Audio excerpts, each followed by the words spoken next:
दूर दूर तक फैला थार का रेगिस्तान, जहां सूरज की किरणें आग बरसाती थी और हवाएं सूखी रेत के बवंडर बनाती थीं।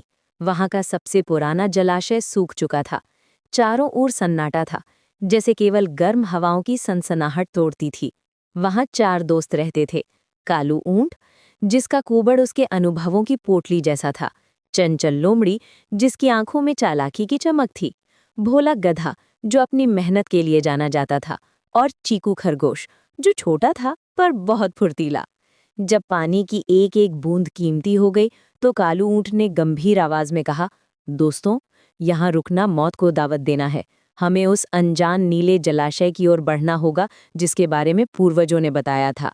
चंचल लोमड़ी ने मुस्कुराते हुए कहा, दिमाग हो तो रेत भी रास्ता दे देती है। हम निकलेंगे और जीतेंगे। और इस तरह एक अनूठी यात्रा शुरू हुई।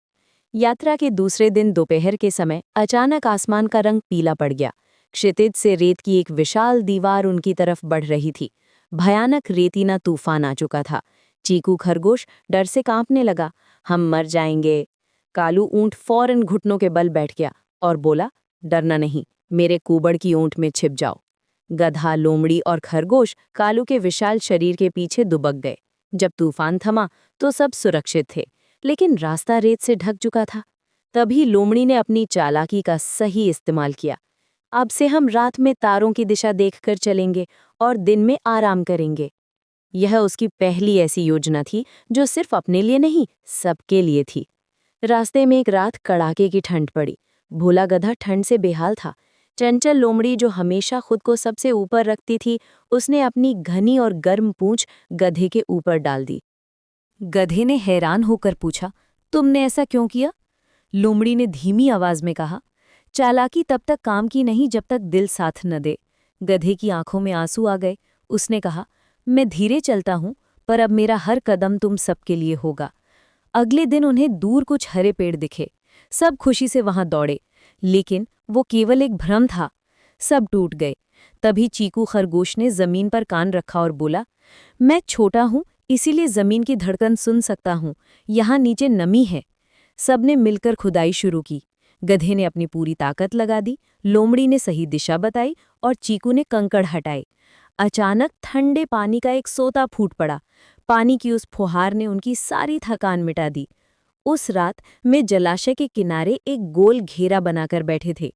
कालू ऊंट ने अपनी लंबी गर्दन उठाई और कहा, आज हमने सिर्फ पानी नहीं पाया, हमने एक दूसरे को पाया है। रेगिस्तान में सबसे बड़ी उपलब्धि चलना नहीं, बल्कि बिना किसी को पीछे छोड़े साथ रुक जाना है। गधे ने मुस्कुराते हुए जोड़ा, बोझ उठाना कमजोरी नहीं, दूसरों का दर्द समझने की ताकत है। चीकू ने गर्व से कहा, ऊंचाई ताकत देती है, पर जमीन समझ देती है। उस दिन के बाद वे केवल दोस्त नहीं, एक परिवार बन गए। रेगिस्तान अब उनके लिए डरावना नहीं था, क्योंकि वे जान चुके थे कि जब तक एकता है, तब तक हर रेत का कण एक रास्ता है। ये कहानी हमें सिखाती है कि सच्ची बुद्धिमानी दूसरों को नीचा दिखाने में नहीं, बल्कि साथ लेकर चलने में है।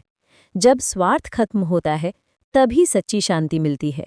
अगर आपको ये कहानी पसंद आई हो तो नीचे कमेंट में अपनी राय जरूर बताएं। वीडियो को लाइक करें, चैनल को सब्सक्राइब करें और नई कहानियां सबसे पहले देखने के लिए बेल आइकन दबाना ना भूलें। धन्यवाद।